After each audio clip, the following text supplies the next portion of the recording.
돌집사TV입니다. 제가 저번에 지게차 영상을 이제 올렸었는데, 지게차 영상을 보시고 이제 합격하셨던 분들이 많으셨어요. 근데 굴삭기 시험도 같이 봤는데 합격을 했어요 라는 분들이 심심치 않게 계시더라고요. 그래서 제가 굴삭기 운전기능사 필기 시험 준비를 해봤는데, 상당한 부분에서 지게차와 내용이 동일하다는 것을 알 수 있었습니다.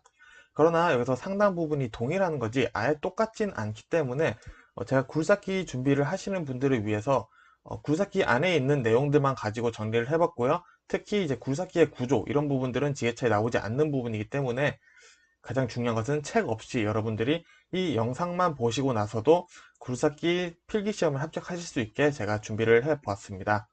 자, 그래서 오늘 첫 번째 기관부터 시작을 해볼 거고요. 총 7개 단원이 있습니다. 안전까지 7개 단원이 있는데 오늘은 기관부터 제가 시작을 해보도록 하겠습니다. 자, 먼저 건설기계 기관이죠. 자, 기관 주요부에 대한 설명이 나옵니다. 자, 기관의 분류 종류는 어떻게 있냐? 자, 이런 거는 아무래도 시험에 나온다라기보다는 일단 우리가 이해를 조금 하면은 좋습니다. 기관의 종류는 내연기관, 외연기관 이렇게 크게 두 개가 나눠지고 있고요.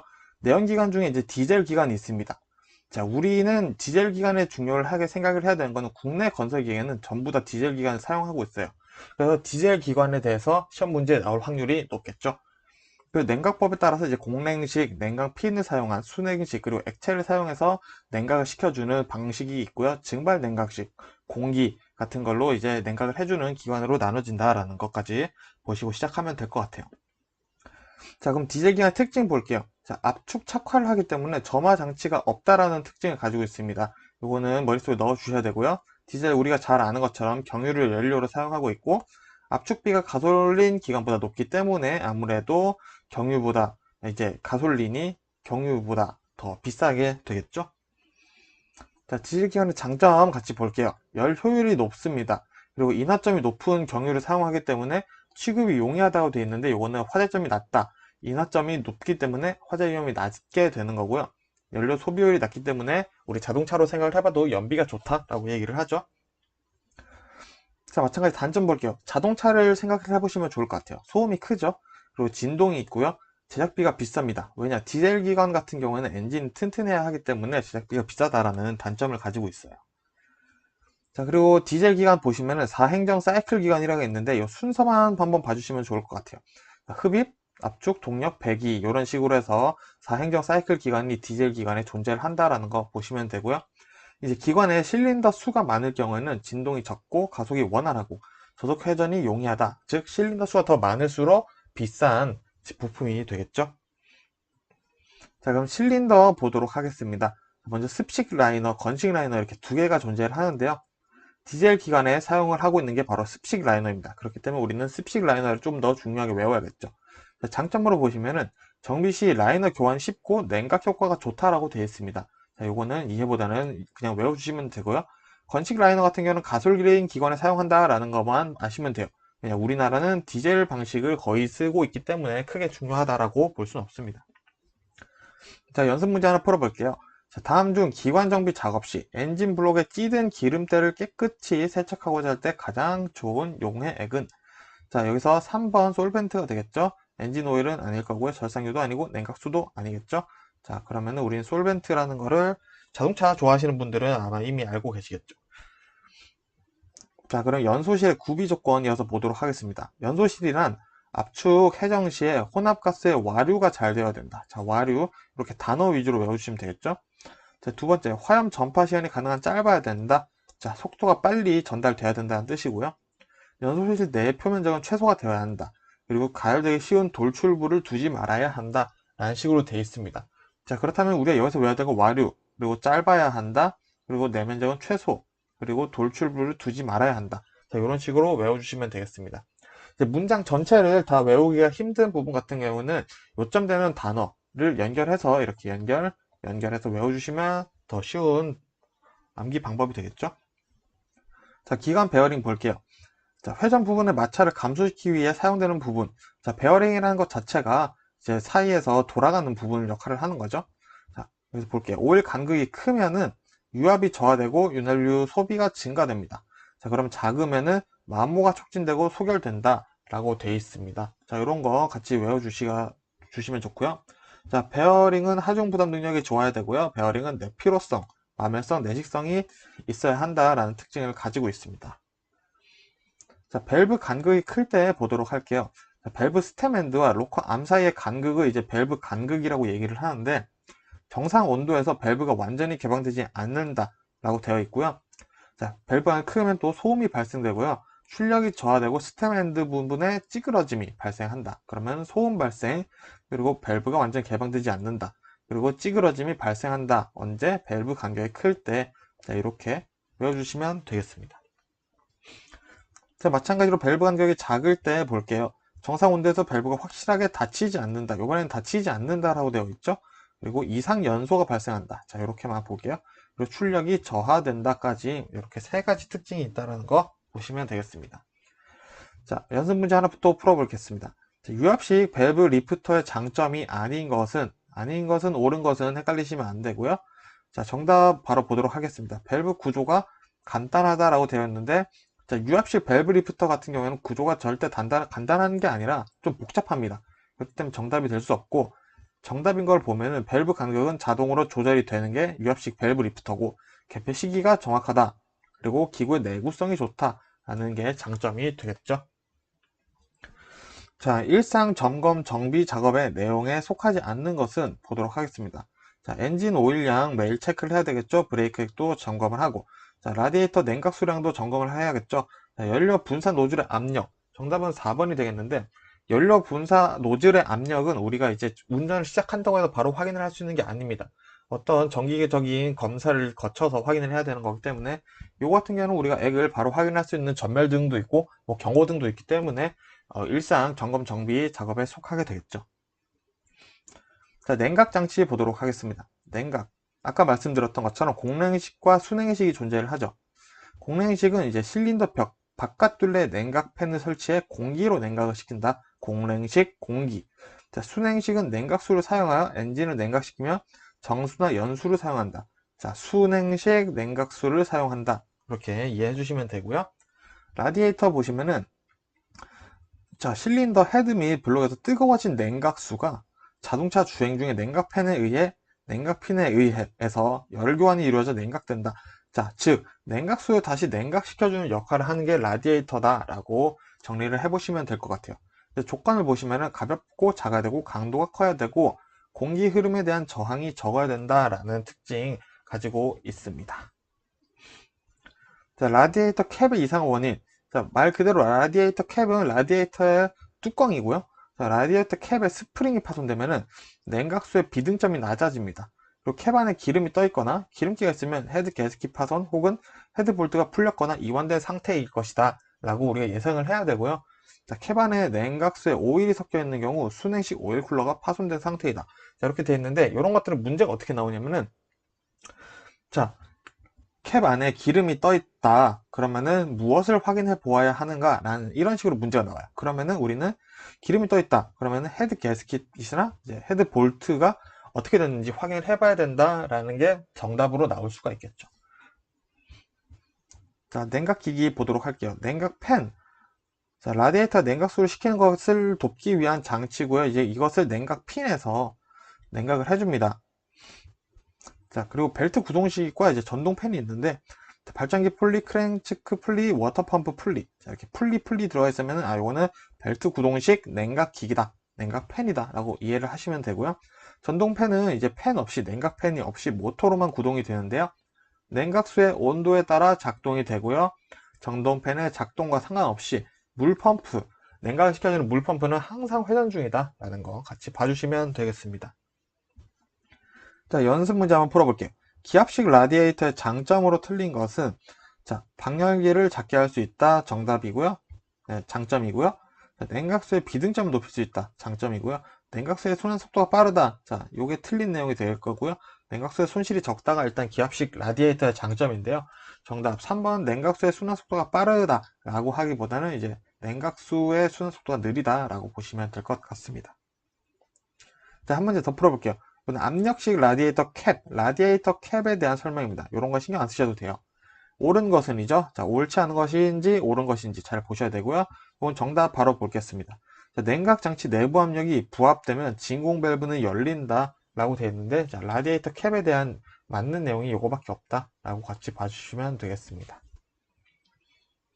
자, 팬 벨트에 대한 점검 과정입니다. 자, 가장 적합하지 않은 것은 틀린 것을 찾는 것이죠. 자, 팬 벨트는 눌러서 약 처짐이 13에서 20mm 정도로 한다. 자, 요거를 외워주시면 되고요. 펜벨트는 풀리 밑부분 접촉되어야 된다. 자, 요거는 틀린 내용이 되겠고요. 자, 펜벨트 조정 발전기를 움직이면서 조정한다. 맞는 내용이고요. 펜벨트가 너무 헐거우면 기관 가열의 원인이 된다. 자, 즉 펜벨트에 대한 점검 과정에 대한 얘기가 나왔다. 그러면은 펜벨트는 풀리 밑부분에 접촉되어야 한다라는 게 나왔을 때 정답이 아니다 라고 외워주시면 될 것 같습니다.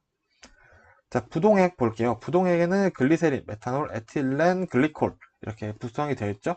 자, 부동액 같은 경우에는 물이랑 똑같이 생겼죠. 무색무취입니다. 그렇기 때문에 물과 쉽게 혼합돼야 되고 침전물 발생이 없어야 되고 부식성이 없어야 되고 휘발성이 없어야 된다 라는 특징들을 가지고 있고요. 윤활작용 보시면은 이제 윤활작용이란 엔진과 베어링의 마모를 방지하는 장치, 이제 윤활제가 보통 엔진 오일이다 라고 얘기도 많이 하죠. 자, 이런 특징 어떤 게 있냐? 마찰 감소와 마멸 방지를 하고요. 냉각작용, 세척작용, 밀봉작용, 방청작용, 충격 완화 및 소음 방지작용, 응력 분산 이렇게 있는데 우리가 여기서 이런 것들은 다 안단 말이죠. 1번, 2번, 3번, 뭐 6번, 7번 같은 경우는 아는데 밀봉작용, 5번 작용, 이제 방청작용이 뭐냐? 방청이라는 것은 말 그대로 좀 깨끗하게 유지를 해주는 녹슨부, 녹슬지 않게 이런 것들을 또 윤활제가 해준다라는 특징이 있고요. 밀봉작용은 가스나 이런 것들이 새지 않게 막아주는 이제 밀봉 말 그대로 막아주는 새지 않는 그런 역할을 하고 있다라는 걸 윤활제가 그런 역할도 해주는구나 라고 같이 봐주시면 될 것 같아요. 자, 여기 윤활유의 점도 및 점도 지수라는 게 있습니다. 자, 오일의 끈적한 정도를 얘기를 하는 거고요. 윤활유의 흐름의 저항을 나타냅니다. 점도가 높으면 유동성이 저하되고요. 점도 낮으면 유동성이 좋아집니다. 점도 지수가 크면 점도 변화가 작고요. 점도 지수가 작으면 점도 변화가 큽니다.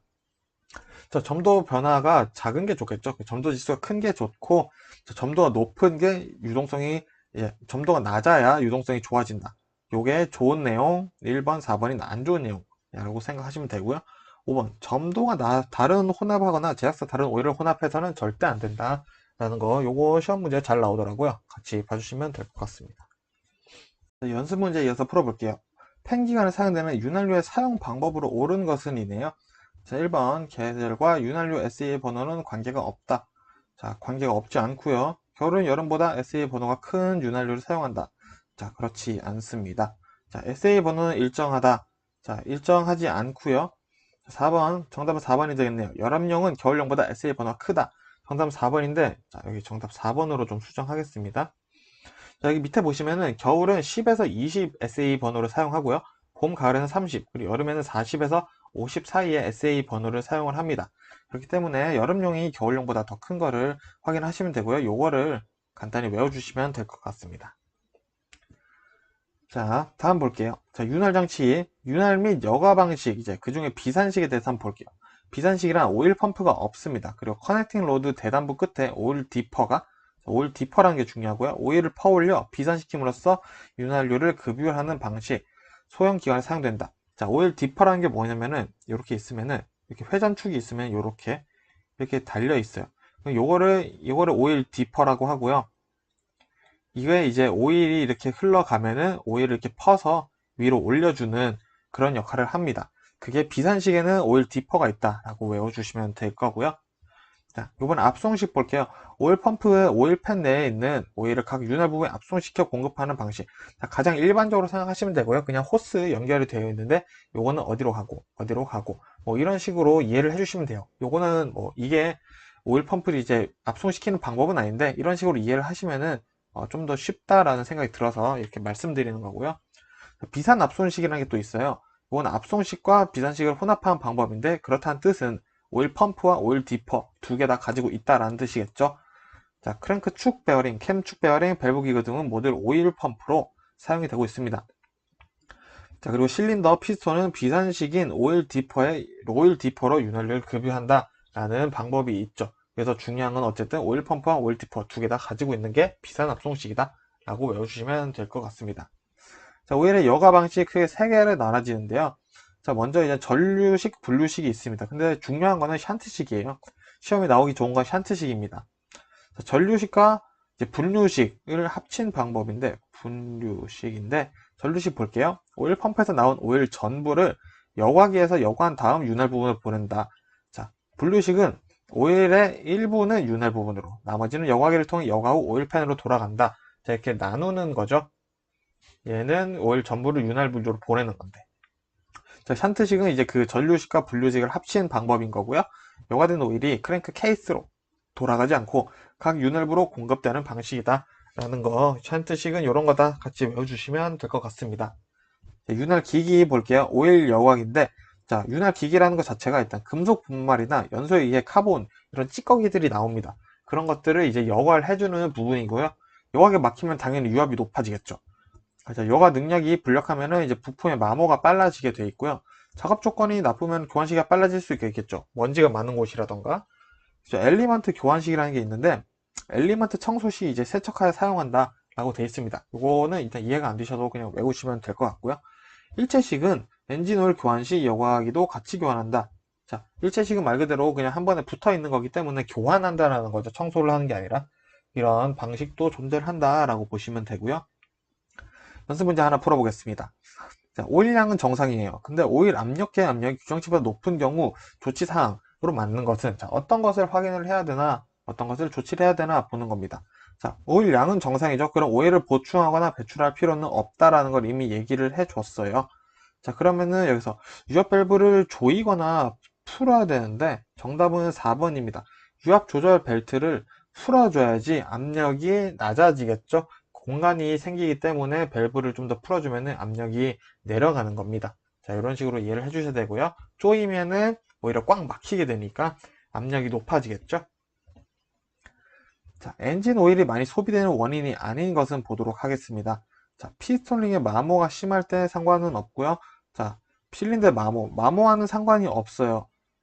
자, 이거 마찬가지로 마모가 되어 있는데요. 자, 그럼 정답은 3번이 되겠습니다. 기군의 압척, 압력이 높을 때 엔진 오일이 많이 소비가 되지, 뭐, 작업, 동작 기구들에 마모가 있었을 때 엔진 오일이 소비되는 것과는 크게 상관이 없다라는 거 보시면 되겠습니다.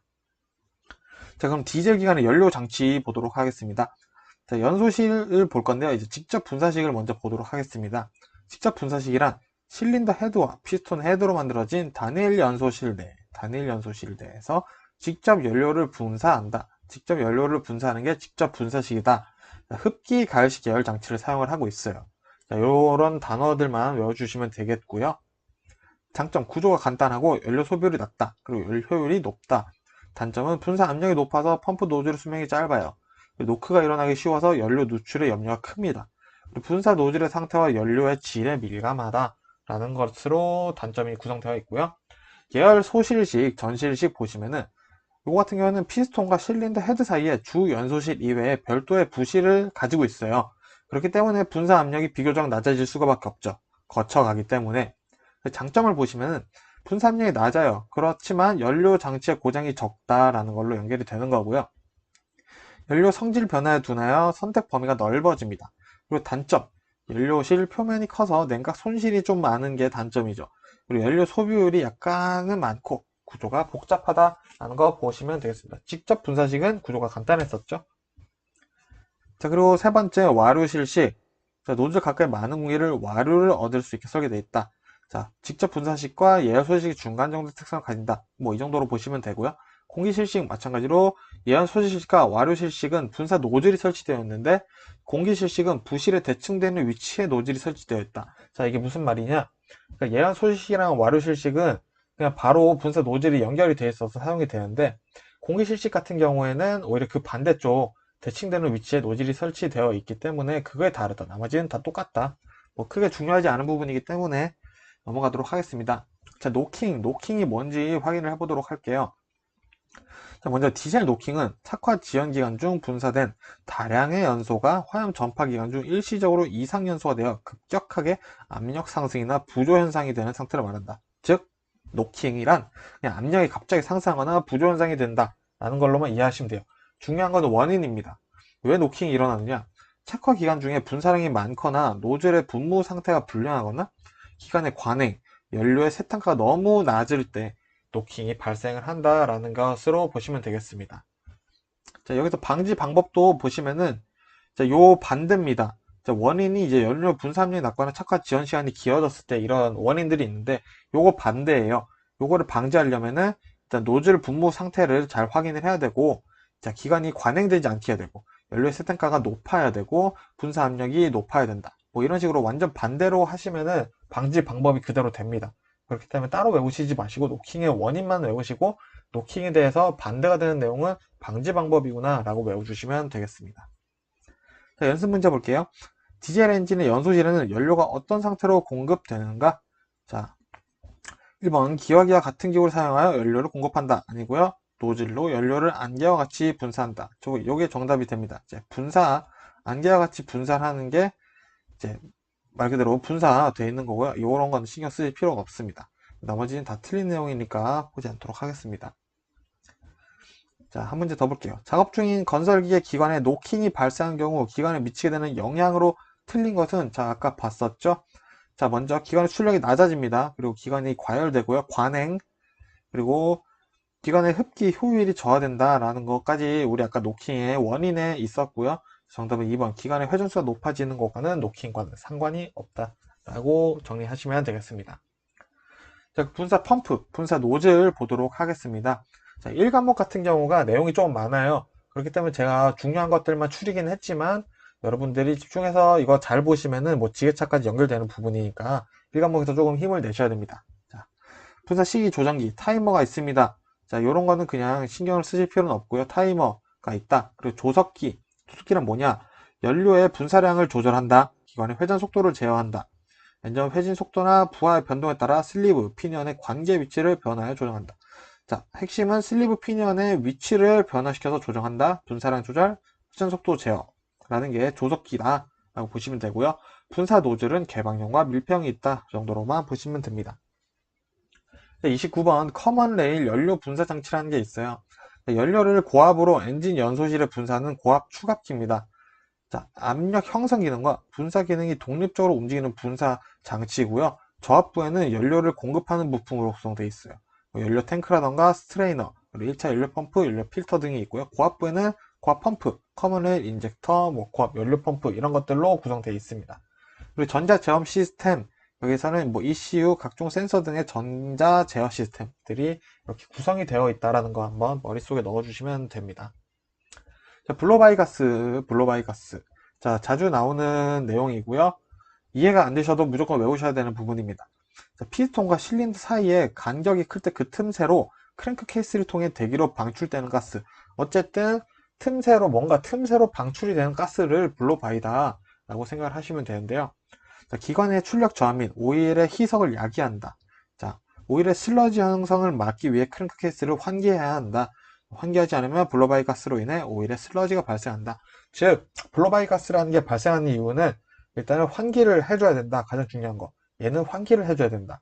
환기를 안 해주면은 기관의 출력 저하나 오일의 희석을 야기를 하고 오일의 슬러지 형성이 된다. 라는 걸로 이렇게 연결해서 정리해 보시면 좋을 것 같습니다. 자, 그리고 배출가스의 색 가끔씩 나오더라고요. 이거는 중요도 별 3개 정도면 1개 정도 될 것 같아요. 자, 무색 담청색은 정상이다. 회백색은 윤활유검, 검은색은 농후한 혼합비, 그리고 공기청정기가 막혔거나 볏짚색, 노란색이죠. 희박한 혼합비 이런 것들을 가져온다. 어쨌든 비정상인 연소는 기관의 출력을 저하시킨다라는 걸로 모두 연결이 되고 있습니다. 이것도 한번 시간 났을 때 그냥 계속 보시다 보면은 외워지실 거예요. 자, 과급기, 터보 차저라고도 하죠. 보도록 하겠습니다.